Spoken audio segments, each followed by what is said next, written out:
Welcome to Thursday Thought Leaders with Harbinda Narula on BW Healthcare World. Joining me today is Dr. Upasana Arora, who is the Managing Director of Yashoda Hospitals. While she did her B.Ed and then followed by Masters in Political Science, she went to Harvard to study and do fellowship in leadership related to quality in healthcare. She followed that with a lot of programs from IIMs, trained herself to take on the responsibility of the growth of Yashoda Hospitals to today, when it is setting up and readying for a launch of Yashoda Medicity, which is probably the largest hospital in that particular belt. Let's speak to Upasana ji on her life, how she got the courage to do what she does today in the healthcare industry. Welcome, Upasana ji, to BW Healthcare World. Namaskar, Harvinder ji. Upasana ji, I want this conversation to be more about you, how you got to do what you are doing today. So I want to understand a little bit about your personal life. As a child, how was your childhood? Actually, my life was not a bed of roses from the beginning, because when I was born, so I was the second female child in family. So I was not very much welcomed by the family. But anyhow, when I was growing and I lost my father in very early age, when I was only 10. So things were not as good, because I was born in a very good family, rich family, but then I can see and now I understand the problem of my mother. When you are having everything in life and then you are losing one by one all your comforts. But anyhow, I always wanted to do something in life, because I was a very active student in my school. I was always a captain and I have secured best captain award in 4 groups. As well as I was very active in cultural activities also, and I was the one who was doing this prayer. Those days it was a ritual that every day we were used to do prayer. All students were supposed to stand in a line, and one girl was singing prayer and others were following. So I was that girl who was singing that prayer. So I always wanted to be do something and wanted to make my own personality. It was not like I wanted to live in shadow of anyone. So that is how, and I have seen my family struggle. That time it was not very good healthcare facilities available, especially in that city. I was born in Kanpur, not that much very well equipped. Only medical college was there, so you were supposed to go for any super specialty work. So I decided to do something for society, so that people should not suffer because of some lack of support. So that time I was not that much mature that I can understand what I am supposed to do. So I just understand that if you are an officer, then you have power in the hand. So I thought I will become an IAS officer who has all the powers, because whenever my dadi was telling collector sahab aa rahe hain, to means ki he is a big man, collector sahab means big man. So I wanted to become collector. So that is how I wanted to do something in life, but unfortunately when I was preparing for IAS, and I have given my prelims also, but that was the only year when prelims IAS exam was leak out. So because when I saw the paper, then I can understand that I am not going to pass this exam. So God helped me and that paper was leaked, and I could save my image, because my image was quite good as a good student. So I could not become IAS officer because I lost my mother same time, and that was very unfortunate. That same day she got 3 heart attack and she expired. That was the biggest challenge of my life, because that time I was totally all alone on this earth, because I don't have a real brother, I don't have any real uncle, and my sister was married. So technically, and when that day passed, 21st July, when I lost my mother in 1992. So I thought कि now no one is here with me. एक अनाथ शब्द का क्या मतलब होता है वो मुझे उस दिन पता चला. But to move on, my maternal uncle took me with him and I came to Ghaziabad because my cousin was posted here. And then I got married with my husband, Dr. P.N. Arora. So this is the story, but anyhow, I wanted to do something in life. But as you know, when you are coming to a different family and you have, that was a joint family and you have lots of responsibility, and I got my son within 10 months. So I was homemaker for 6 years, and I tried to become, Rekha type bahu, who is doing everything for everyone in family, and wanted to become very good mother and very good wife. So I played every role. What I feel, Harvinder जी, शायद ये मैं पहली बार किसी interview में कह रही हूँ, I never feel that I am doing this, or whenever I got any role, I think that I am an actor and I am just playing this role. So I have to do this from bottom of my heart. So अगर पूजा करती हूँ तो I always feel कि भाई मैं एक भक्त के रूप में हूँ. अगर मैं एडमिनिस्ट्रेशन में हूँ तो मैं सोचती हूँ नहीं, I am administrator. So I think कहीं ना कहीं this is in back of my mind कि you are doing nothing, you are just playing a role. Because वो गीता में लिखा है ना कि किसी भी चीज़ से जुड़ो मत, आपका काम है उसे करते चलो. तो बस उसी तरीके से मैंने जो भी किया ज़िंदगी में उसको पूरे दिल से किया. बिकॉज हम हमेशा सोचते हैं कि ये मैं नहीं कर रही हूँ, कोई करवा रहा है. उपासना जी, आपने अभी बताया कि you belong to a very family which was well to do. बहुत कहानियाँ सुनी है of people who are rags to riches कि हम कुछ नहीं थे, हमने इतनी मेहनत करी, हम कहाँ पहुँच गए. आपकी स्टोरी थी डिफरेंट है. मतलब you already had everything that people would dream of, और suddenly you lost everything. Not just the money, not just the fame, but also your parents, which were your biggest strength. But तो क्या हुआ था और किस तरीके से आपने इस सिचुएशन को हैंडल किया? बिकॉज आपके पेरेंट्स नहीं थे, आपकी सिस्टर ऑलरेडी मैरिड थी. किस तरीके से आपने इस सिचुएशन को हैंडल किया at that tender age? That time Harvinder ji, I was really shattered. Hindi में जिसे कहें पूरी तरह से टूट चुके थे. बट कभी कभी ऐसा होता है, some time I should accept in front of everybody that I was actually depressed. Because उस समय लग रहा था किसके लिए जीना भी है, करना क्या है, कुछ पता नहीं है, कोई आपका अपना नहीं है. And when you are having your own home, उसके बाद अचानक आप किसी और के घर में आते हैं. हाफ ऑफ द टाइम आप कुछ खाने से पहले या कुछ मांगने से पहले यही सोचते रहते हैं कि मैं कैसे कहूँ. So this was the feeling.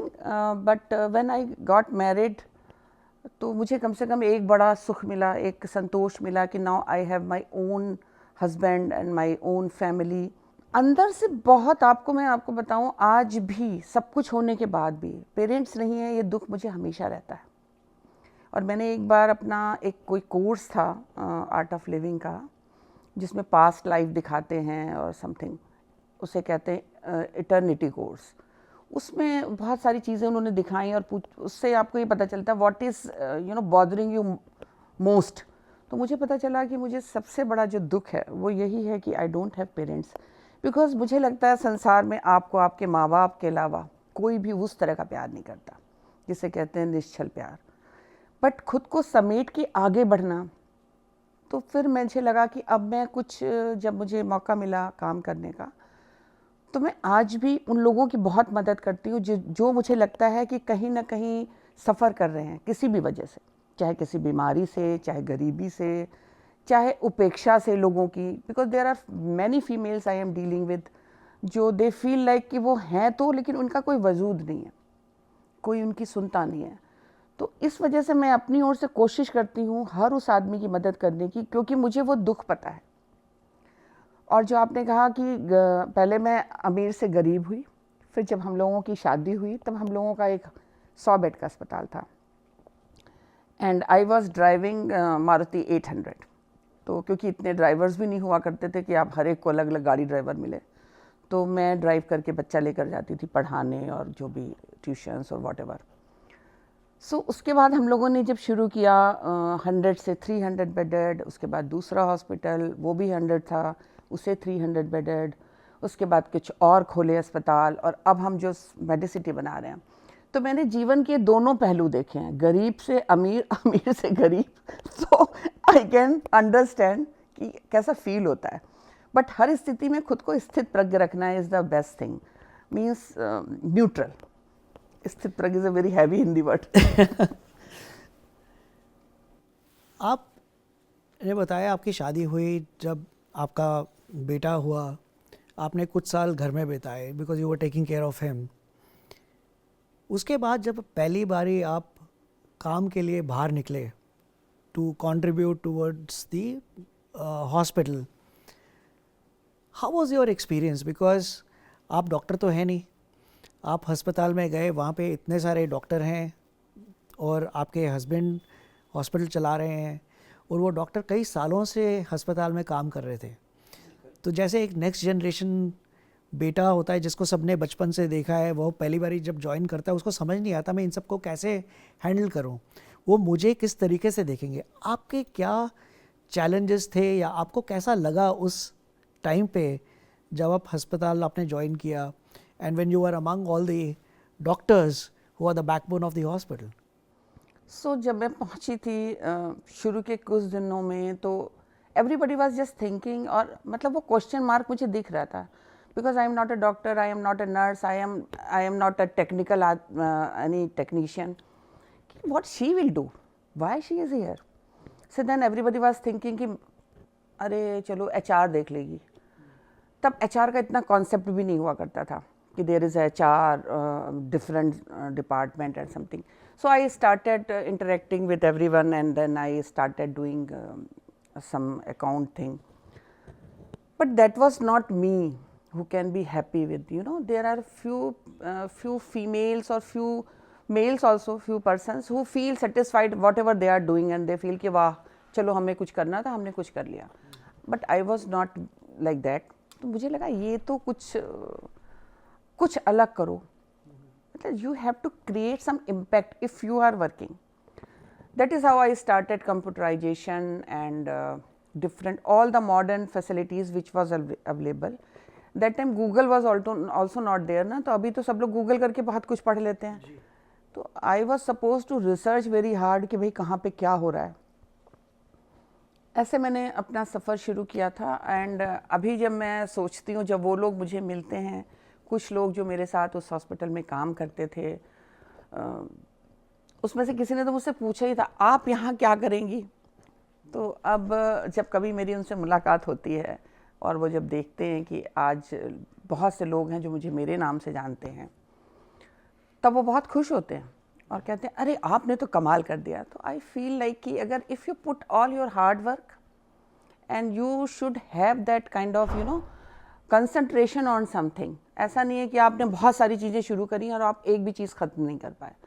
तो मैं जो भी काम करती हूँ उसको अंजाम तक पहुँचाना इस मेरा जो एक नेचर है वो है कि. अब आपने अस्पताल में अपनी जगह कैसे बनाई?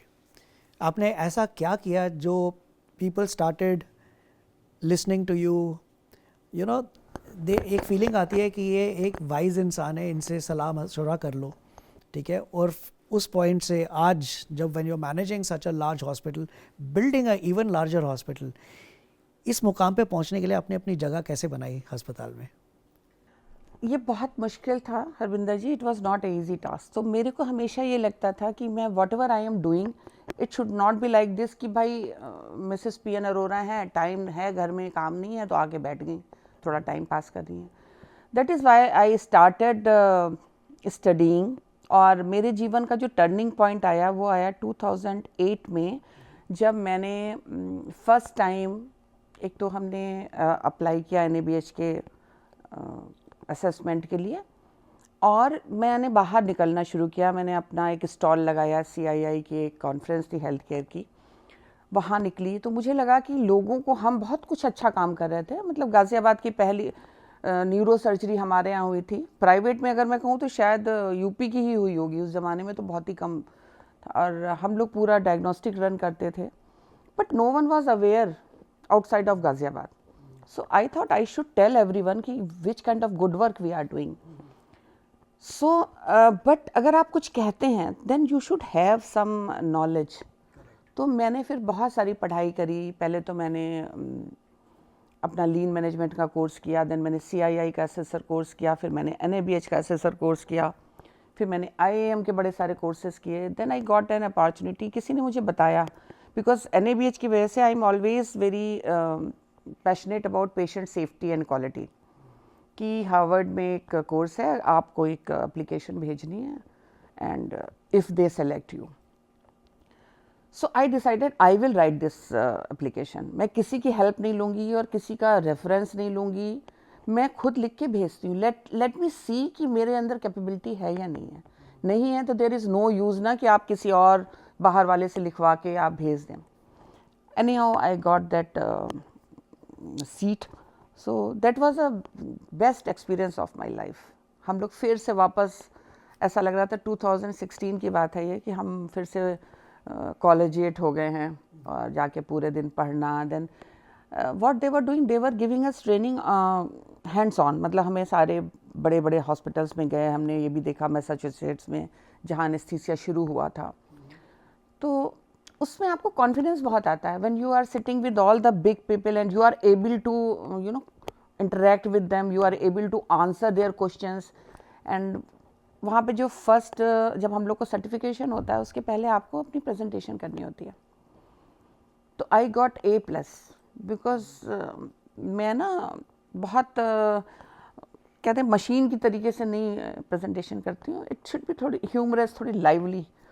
तो मैंने अच्छी प्रेजेंटेशन की थी and all these courses gave me that confidence. And others who are looking at you as a leader, your team is looking at you कि भाई ये हैं कौन.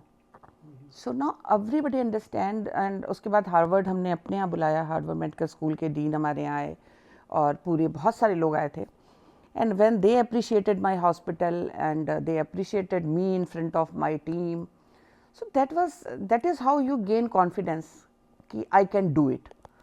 सो अब तो जो NABH एक ज़माने में था कि हमारे यहाँ अगर NABH इंस्पेक्शन होता था तो लोगों की रातों की नींद ख़राब हो जाती थी और हम लोग घबरा जाते थे. और आज आप ये समझिए, हमारा हॉस्पिटल सारे पायलट प्रोजेक्ट हमारे यहाँ होते हैं, because we are very transparent. बहुत एथिक्स है. और हम NABH सिर्फ कराने के लिए नहीं करते हैं कि भाई आएगा तब करेंगे. It's day to day routine. So these things gave me strength and my team started understanding this thing कि she is working because she deserve it, not because she have it. So what has been your learning? आपने इस journey में from the time when you went to the hospital, मेरे को याद है आप बता रहे थे कि there was no systems to manage the kitchen, there was no systems कि वो जनरेटर के लिए ऑयल कहाँ पे स्टोर करना है, आगे के लिए कैसे प्लान करना है. And then you went to Harvard, फिर IIM से कोर्स किए, NABH एक्रेडिटेशन कराई. What do you think you have learnt in this journey and which has now contributed to the growth of the institution? क्योंकि एक तो जो मुझे नज़र आ रहा है आपकी बात सुन के इस कि कई बारी सिस्टम से बाहर वाला इंसान जो सा होता है उसको बहुत सारी चीज़ें दिखाई देती हैं, तो शायद सिस्टम के अंदर लोगों को नहीं पता. जो डॉक्टर्स हैं वो अपने काम में इतने मशरूफ़ हैं कि उनको ये एडमिनिस्ट्रेटिव चीज़ों के ऊपर ध्यान नहीं जा रहा है. और एफिशिएंसी जब तक बिल्ड नहीं होती है हॉस्पिटल में, तब तक आप एक फाइनेंशियली सस्टेनेबल ऑर्गेनाइजेशन बिल्ड नहीं कर पाते हो. बहुत लीकेजेस हो रही होती हैं. तो आपकी लर्निंग क्या है और what is it that people can learn from your journey that they can imbibe in their hospitals? What I feel, you should give right person at right place. We should not expect our surgeon कि वो आपके OT की बाकी चीज़ें देखेगा. You need to, as a administrator, we are the one who is providing all support service. 60% अगर हमारे यहाँ क्लिनिकल वर्क है किसी भी अस्पताल में, तो 40% सपोर्ट सर्विस का काम है. ऑक्सीजन ठीक से पहुँच जाए, सारी मशीनरी ठीक रहे, आपका क्लीनिंग अच्छा हो, आपकी मेडिसिन टाइम से हो, मतलब प्रोक्योरमेंट आप में कोई प्रॉब्लम नहीं होनी चाहिए. पेशेंट सेफ्टी के लिए आपके जो बेड्स हैं, आपके जो भी what ever is required, for patient safety. Everything has to be there. So doctor should focus only on his skill for patients, clinical diagnosis, then treatment. He should not waste his energy on any other thing. That is how I prefer my nurses should focus on patient treatment and patient care. Not कि वही phone करके हर वक्त देख रही हैं कि अरे नल नहीं चल रहा है या लाइट नहीं चल रही है. For everything we have given different departments and overall view. Like मैं कभी भी चली जाती हूँ किसी भी पेशेंट के रूम में कि मैं पेशेंट केयर डिपार्टमेंट से हूँ. If you are facing any problem, because it is very important कि जो लोग काम कर रहे हैं, बिकॉज जब आप किसी भी जगह होते हैं, जो आपने कहा ना, सब लोग उस काम में इतने बिजी होते हैं, they can't see as a fresh eye. तो मैं पेशेंट रूम में इसलिए जाती हूँ so that I can see कहाँ पे कमी है. और दूसरा, मैं जब भी जैसे अभी नया हॉस्पिटल जो हमारा 1200 बेडेड बन रहा है, मैं हर चीज़ को ऐसे देखती हूँ कि अगर मैं इस हॉस्पिटल में आती तो मेरे को क्या चाहिए होता है. क्या मैं चार्जर के लिए ढूंढती जगह, मेरे को वॉशरूम कैसा चाहिए होता, कितनी दूर मेरे को डायग्नोस्टिक चाहिए होता. तो इसीलिए मैंने उस हिसाब से इस हॉस्पिटल को हम लोगों ने डिज़ाइन किया है कि पेशेंट शुड नॉट बेचारा क्रिस्क. अगर आप कभी टेक्निकली हम लोग प्रेजेंट करते हैं पेपर्स, हॉस्पिटल में एंट्री से लेके डिस्चार्ज तक अगर आप देखें तो पेशेंट का जिग-जैग वो हर वक्त कहीं जा ही रहा होता है. अब यहाँ टेस्ट के लिए, फिर वहाँ किसी और काम के लिए.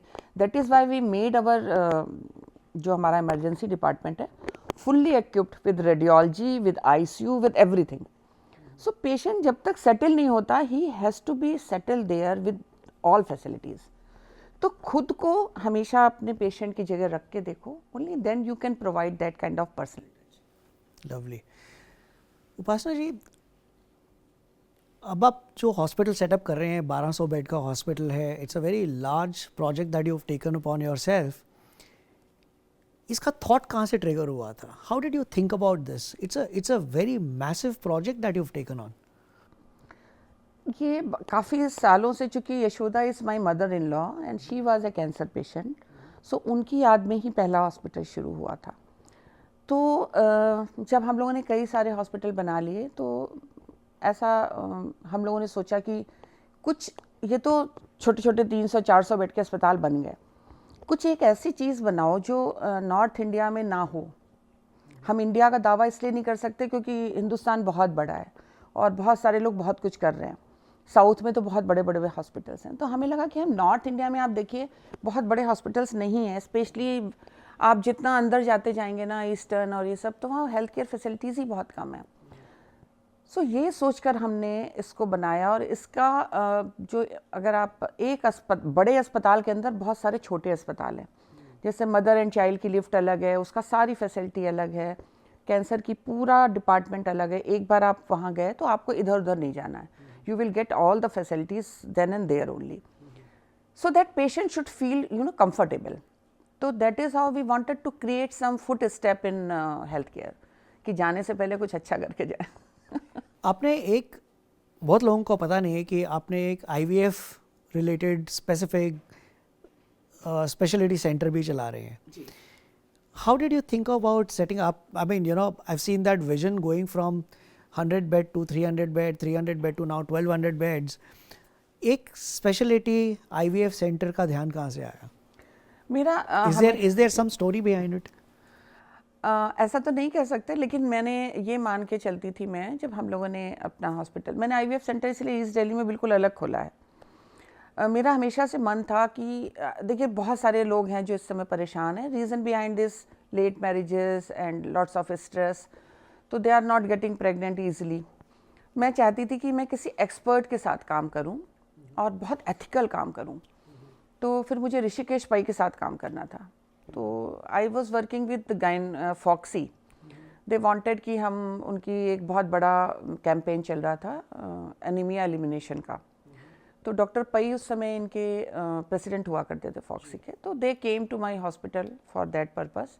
हमने बड़े सारे कैंप लगाए, फीमेल्स आई हुई थी, तो उनको हम बहुत अच्छे लगे, हमारा हॉस्पिटल बहुत अच्छा लगा, मुझे वो बहुत अच्छे लगे. तो मैंने कहा, I was looking for someone who is Pioneer in this field and with whom I can trust whatever I am doing that is right. तो मेरे पास अपनी टीम है, हमारा इंफ्रास्ट्रक्चर है सारा, बट मैं उनको बुलाती हूँ उनकी एक्सपर्ट एडवाइस के लिए। तो ऐसे मैंने 2 साल पहले ये शुरुआत की थी एंड लकली हमारा IVF सेंटर बहुत अच्छा कर रहा है एंड मतलब जो परसेंटेज होता है पॉजिटिव रिजल्ट्स का, that is very good, more than 95%। आप what is your understanding of the vision of where the healthcare industry is going to be? बहुत कुछ चेंज होने वाला है, टेक्नोलॉजी बहुत एडवांस कर रही है, गवर्नमेंट ने बहुत इनिशिएटिव्स अनाउंस किए हैं towards not only medical education but also cancer related, जो आपका एक फोकस एरिया भी अगर कह सकें, बिकॉज दिल से आपने अपने मदर इन लॉ के लिए शुरू किया था ये इंस्टीट्यूशन। तो आपको क्या लगता है कि where is the health care industry headed and what will be the role of hospitals? Will it be different than what we see today? पता नहीं ऐसी बात मुझे कहनी चाहिए या नहीं कहनी चाहिए, लेकिन सच तो ये है कि हेल्थ केयर इंडस्ट्री इस समय ज़्यादातर तो बाहर के लोगों से प्राइवेट इक्विटी लेके चल रही है, विच इज़ अगेन मुझे लगता है हेल्थ केयर इंडस्ट्री के लिए बहुत अच्छा नहीं होगा। आफ्टर 10 years आप देखेंगे कि it is going to be totally driven by foreign companies. तो हमारा जो एक बेसिक अभी तक एजेंडा है इंडियन हेल्थ केयर का कि we are affordable, we are best in doctors, we are best in every aspect and we are providing holistic healing, वो कॉन्सेप्ट ख़त्म हो जाएगा। क्योंकि इतना ज़्यादा जब बाहर का पैसा आएगा, प्राइवेट इक्विटी आएगी, तो health care is going to be very very expensive, first thing. और दूसरा जो अभी हम लोग एक पर्सनल टच देते हैं लोगों को, मतलब अगर आप हमारे यहाँ आएंगे तो हम लोग we try to make that person as comfortable as he is at home. हम नाम से बुलाते हैं, हमारे लोग बार बार उनके पास जाते हैं। धीरे धीरे वो सारा पर्सनल टच वाला सिस्टम ख़त्म होने वाला है, because everything is going to be an Excel sheet, so which is not very good for the future, what I feel. I don't know how right I am or wrong I am. मेरे को कहीं लगता है कि अभी health care system के अंदर बहुत लैक ऑफ ट्रस्ट है। लोग अस्पताल को, डॉक्टर को बहुत शक के नज़र से देखते हैं, कहीं ये मेरे लिए ठीक कर रहे हैं या पैसा कमाने के लिए कर रहे हैं। यही 20-30 साल पहले जब हम छोटे थे तो हमने देखा था कि हमारे पेरेंट्स या उस समय के लोग सारे डॉक्टर को एक भगवान की तरह मानते थे। डॉक्टर ने जो बोल दिया सर आँखों पे वो चीज़ करनी है। तो आपको लगता है कि ये because of opening of the economy, foreign companies coming in, कहीं हमारा जो एक पर्सनल कनेक्ट था पेशेंट के साथ वो फेड होते जा रहा है? देखिए, मैं हमेशा कहती हूँ कि हेल्थ केयर को, एक तो आपने देखा होगा इतनी तेज़ी से मशरूम की तरह हॉस्पिटल्स आते जा रहे हैं। हर आदमी जो किसी भी फील्ड में था वो अब सोचता है कि हॉस्पिटल बना लो। मुझे ऐसा लगता है हेल्थ केयर को आप कभी भी बिजनेस मॉडल पे रन नहीं कर सकते, क्योंकि it is all about a person, a human being. You are suppose to deal with his life and death, and in this scenario you need to have some sympathy for him, empathy for him. There are many decision, पैसे नहीं हैं तो भी आपको इलाज करना है, you can't send him away. और इफ़ पर्सन इज़ वेरी, अब जैसे हमारे यहाँ क्या होता है, कभी किसी ने जितने भी पैसे थे वो ख़त्म हो गए, अब वो कहते मेरे पास और नहीं है। If we will send that patient, तो वो उसके जितने अभी तक के पैसे थे जो वो पता नहीं कैसे मैनेज करके लाया था, वो भी सारे फिनिश हो चुके हैं, तो और हम उसको बिना ट्रीटमेंट के बाहर भेज दें, सो दिस इज़ नॉट गुड। तो हम उसको फिर पूरी तरह से ट्रीट करके ही भेजते हैं, वो हूसोएवर इज़। हम इस पर नहीं ध्यान देते कि वो किस तबके से है, किस धर्म से है, कितना बड़ा है। बट मुझे लगता है ये एक ऐसी चीज़ है जो लैक होती जा रही है धीरे धीरे। हमें हेल्थ केयर को एक्चुअली में थोड़ा सा ना ह्यूमन ग्राउंड पे रन करना पड़ता है। किसी के दुख को अपना दुख समझो, तभी। अब जैसे हम लोग परी के साथ काम कर रहे हैं, जिसमें रेप विक्टिम आते हैं, एसिड विक्टिम आते हैं, जिनका हम पूरे फ्री ऑफ कॉस्ट इलाज करते हैं, उनको दवाइयाँ देते हैं। टीबी के पेशेंट्स हमने जो गोद लिए हुए हैं, उनके साथ साथ अब हमारा सेंटर स्टेप सेंटर हो गया है। अभी मैंने यूपी का कंसोर्शियम बनाया जिसमें ठीक ठाक पैसे लगते हैं आपके, आप खाना भी देते हो, दवा भी देते हो, उनका मॉनिटरिंग भी करते हो, फिर कितने लोग ठीक हो गए इसकी डाटा आप भेजते हो सरकार को। ये वो काम है जो हमारे बिजनेस का उससे कोई लेना देना नहीं है। एज ए हॉस्पिटल हम बना रहे हैं, हम चला रहे हैं, हमसे क्या मतलब है, टीवी सरकार का काम है।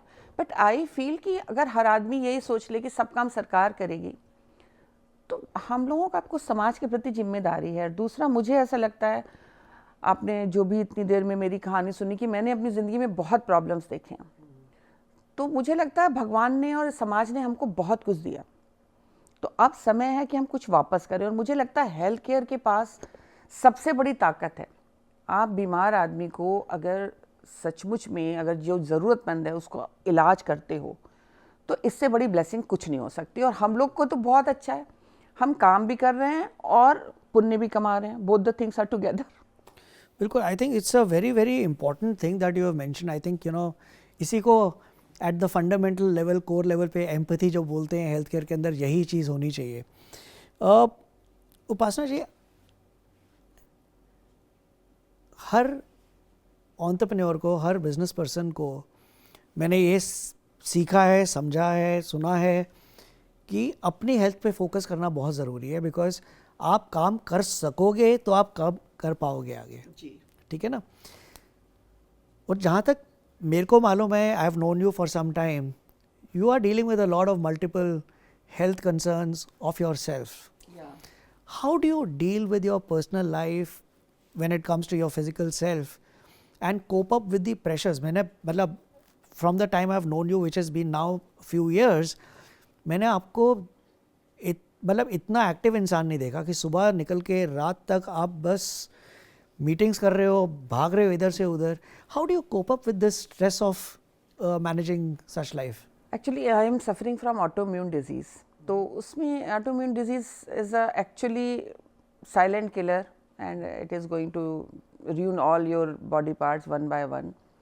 तो उसके लिए मेरा अपने हॉस्पिटल से ही मैं ट्रीटमेंट ले रही हूँ. और that is the best part कि मैं गई थी यूएस दिखाने, जब पता चला और हमारे यहाँ सारी रिपोर्ट्स हुई, तो मैं फिर चली गई यूएस दिखाने कि भाई अभी भी हम लोगों के अंदर एक बड़ा क्रेज़ है ना, अमेरिका दिखा कर आए हैं, तो मैं अमेरिका दिखाने गई.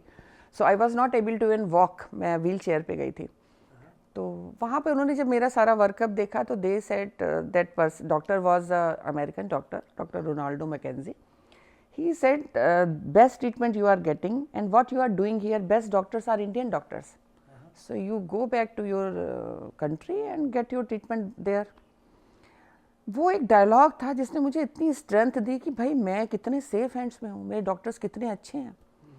एंड बस आप ये समझिए कि मैं अपनी रेगुलर मेडिसिन में बहुत रेगुलर लेती हूँ, एक्सरसाइज में रेगुलर करती हूँ, और बाकी में जो बाकी शौक होते हैं ना, आपको किटी में जाने का, शॉपिंग में जाने का, उसके लिए मेरे पास टाइम नहीं होता. वो इंटरटेनमेंट और जिसे कहते हैं आपको हैप्पीनेस होती है मेरी अपनी कॉन्फ्रेंसेस में, मीटिंग्स में, and I am involve with many and I feel good. मुझे लगता है काम करते रहना चाहिए, तभी आप हेल्दी भी रहते हो.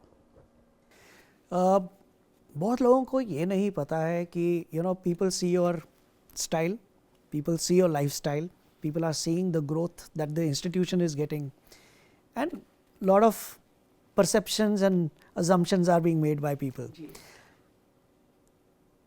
Would you like to share a little bit about your philanthropy, your charity that you do? मेरे को मालूम है कि आप क्या क्या करते हैं, but for the benefit of our viewers, would you like to share a little bit about आप कहाँ you're trying to make a difference with your presence, with the the power of finances that you have, which you like to share with people? थोड़ा सा कुछ. देखिए, गरीबों की मदद करने के लिए बहुत लोग हैं जो रियल गरीब हैं, and they have this thing कि they can ask from anyone कि भाई मेरे को पैसे दे दो, या सरकार भी दुनिया भर की योजनाएं बनाती है. सबसे बड़ी मुश्किल आती है मिडिल क्लास आदमी की, जो आप क्या नौकरी कर रहा है.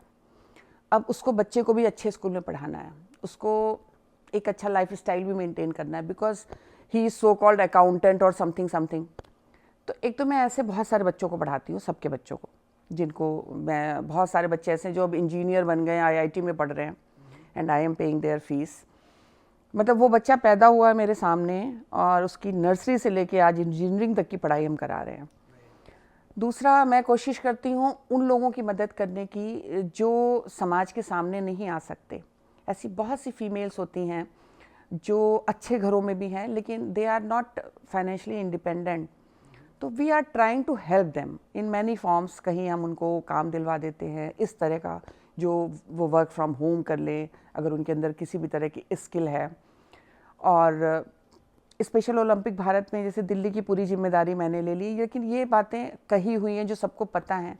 ऐसी बहुत सी अनकही बातें हैं, जैसे किसी की शादी है, अब वो शादी के लिए जेवर नहीं जोड़ सकता. वो कह रहा है कि भाई अगर मैं अच्छा खाना करूँगा तो मैं बेटी को ज्वेलरी नहीं दे सकता.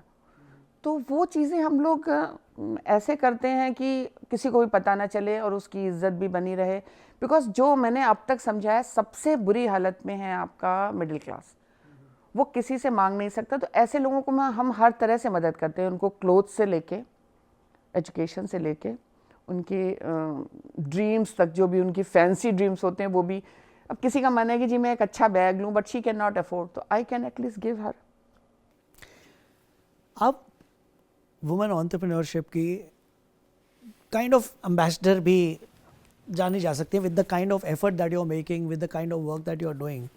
बिकॉज मैंने आपका कब काम देखा है, जब मैं आपको अस्पताल में मिला, प्रोक्योरमेंट के अंदर आप इन्वॉल्व हैं, dealing with companies which are selling equipment, आप एडमिन में इन्वॉल्व हैं, आप बहुत सारे रोल्स में इन्वॉल्व हैं जहाँ पे usually it is very difficult for a woman to play a role, right? So what is your understanding of women entrepreneurship? आपको कुछ चैलेंजेस फील हुए, and what do you think women in India should be focused on? How can they become the face of entrepreneurship in a way that there are no challenges that they can face? सबसे बड़ा challenge मेरे दिमाग में तो ये होता है जब पहली बात दूसरा सोच के चले कि यार ये लेडी है और ये मेल है, वो सोच itself is wrong. बिल्कुल. राइट? सो आपका क्या एक्सपीरियंस रहा है, and what do you think should be done in our country? Actually मैं आप तो जानते हैं कि मैं तकरीबन सभी चैम्बर्स और काउंसिल्स में हूँ.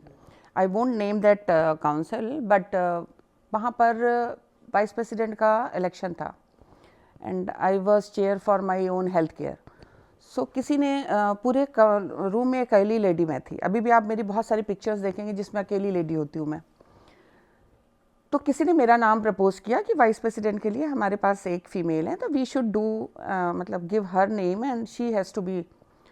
तो कैन यू बिलीव दिस, जो उस समय चेयरमैन था, he was so, my God, मैंने अपनी ज़िंदगी में इतना एम्बेरसमेंट कभी फील नहीं किया. He was like anything.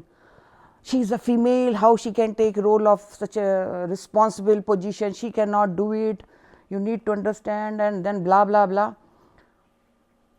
That day I realized that there is still a glass ceiling. People are not ready to take you as a boss or on a very higher position. They always want female has to be in mid management. They should not go up. वो ठीक है mid management तक ठीक है, उसके बाद जब ऊपर की पोस्ट आती है तो nobody likes. तो स्टिल ये एक अभी है प्रॉब्लम. इवन अगर मैं अपने हॉस्पिटल में भी किसी और लेडी को बुलाती हूँ फॉर हायर पोजीशन, तो my team also coming to me, madam इनको क्यों लेना चाहती हैं आप? मैंने कहा क्यों भाई, उनमें क्या कमी है? नहीं फीमेल्स रात में नहीं आ पाती, फिर ये होता है वो होता है. तो still there are apprehension which we should overcome, and I think within 2-3 years you will find that females will do better than before. Upasana ji, are you a spiritual person? Yes. What is the role of spirituality in your life, and has it helped you in your growth? In किस तरीके से? Actually, if you are spiritual and God fearing, that helps you a lot in your life. And whatever I am, I must say thanks to God, because sometimes I feel someone is there who is just holding my hand and taking me here to this position, that today Harvinder Narula is sitting with me and taking my interview. Otherwise, I don't know. So I do every day puja, my puja, and yoga and meditation every day.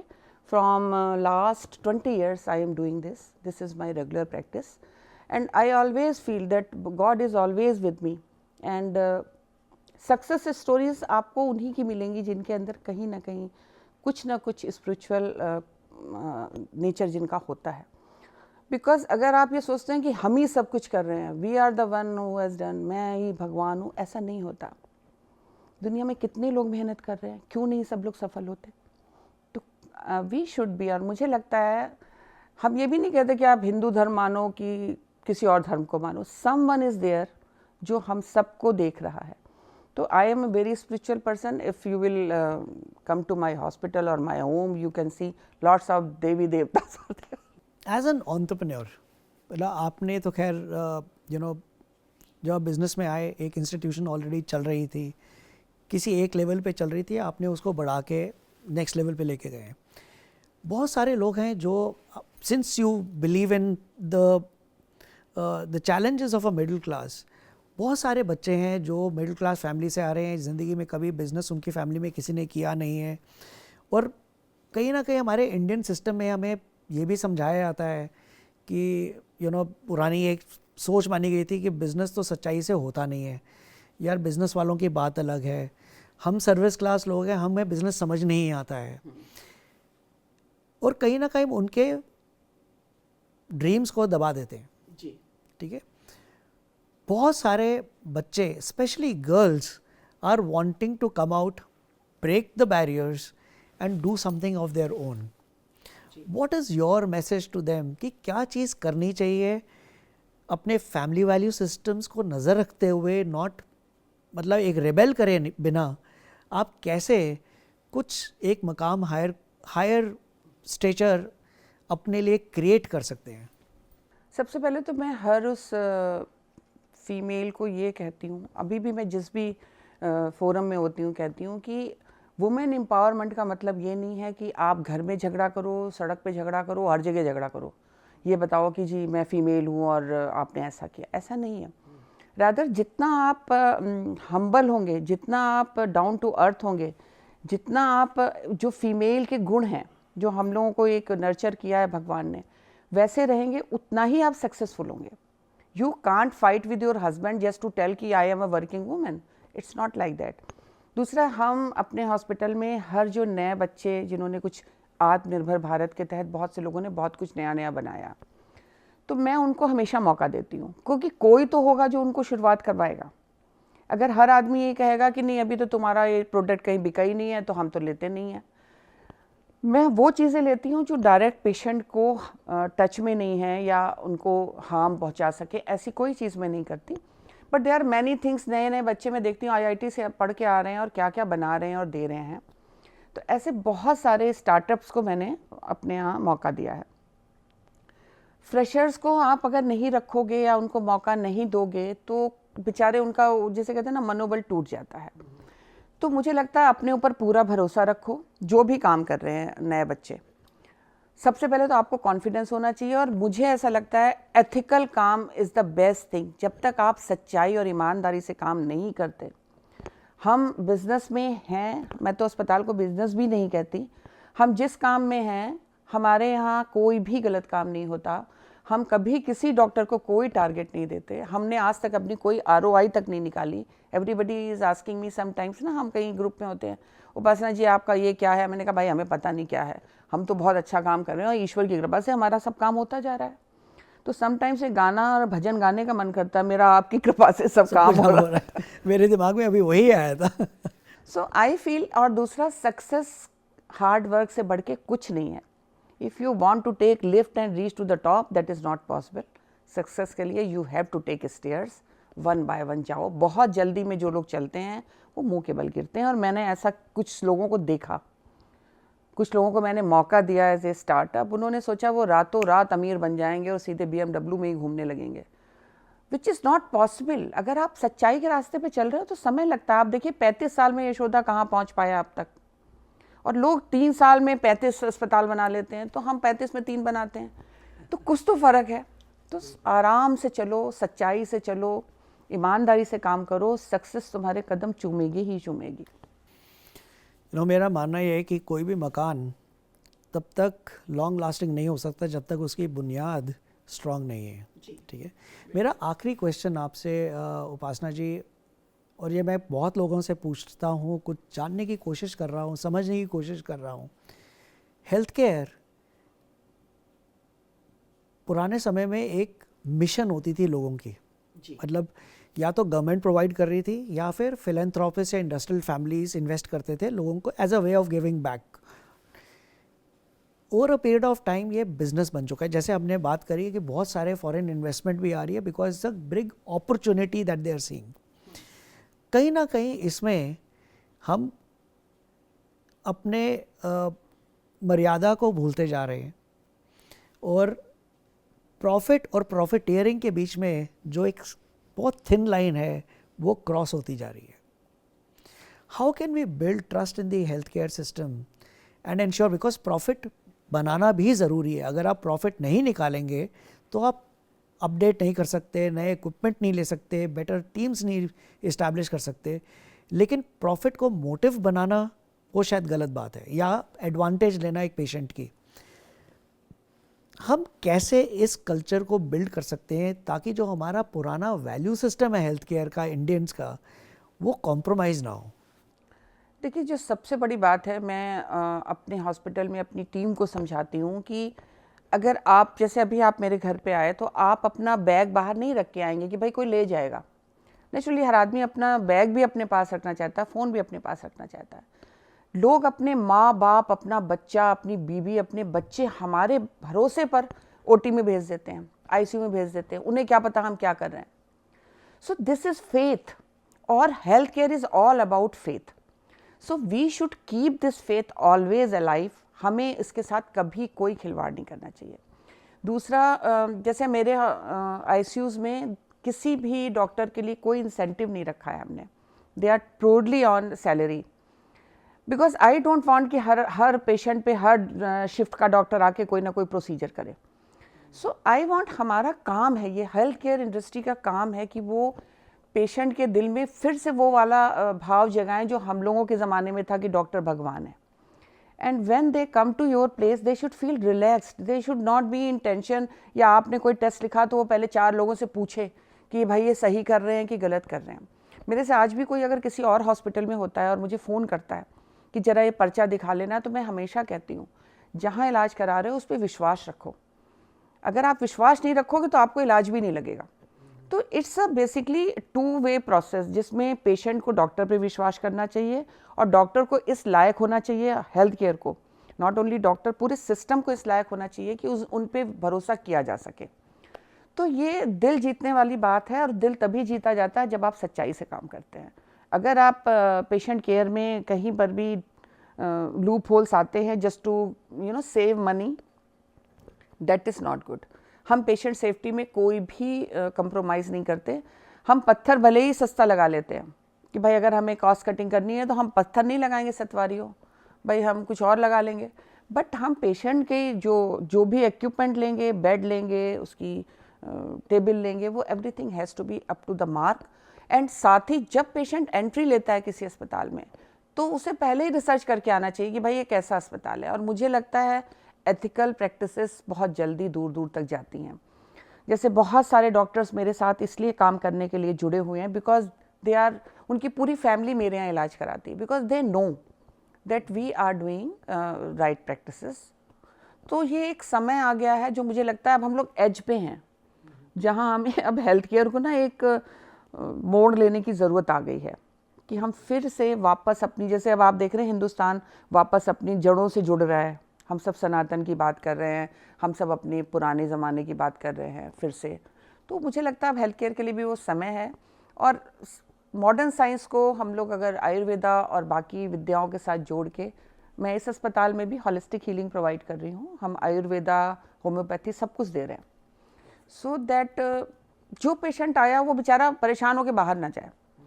और जितनी latest technology है वो तो अस्पताल वालों को लेनी ही चाहिए. जैसे अब हम लोग जीन थेरेपी, सेल थेरेपी सभी कुछ कर रहे हैं, बट सेम टाइम सब कुछ करो लेकिन ईमानदारी से करो. और पेशेंट से भी मैं कहती हूँ कि sometimes patients are also trying to कि मेरे पास अगर ये इंश्योरेंस है तो क्या हम एडमिट हो जाएं टाइप्स करें ना, तो वो हम उनको भी नहीं करना चाहिए. Both the party should be honest with each other. Absolutely, I think ताली 2 हाथ से बजती है, ठीक है ना. तो पेशेंट को भी विश्वास रखना पड़ेगा, रखना चाहिए, ताकि वो अपने पैर पे कुल्हाड़ी ना मारे. But thank you so much Upasana ji. I mean this was a very candid conversation. मैंने बहुत सारी चीज़ें आपकी ज़िंदगी के बारे में जानिए, and I am sure people will understand the ethos with which you are doing providing healthcare, and all the best for your new hospital, Yashoda Medicity. It is, I've had the opportunity to visit it, I've seen it. It's an institution which I am hoping will make a lot of difference to that part of the country. Thank you so much. Thank you, Harvinder ji. I wish we can do a good seminar there on ethics in healthcare in my new institute. Absolutely. Yeah. Absolutely, ma'am. Thank you. Thank you so much, ma'am.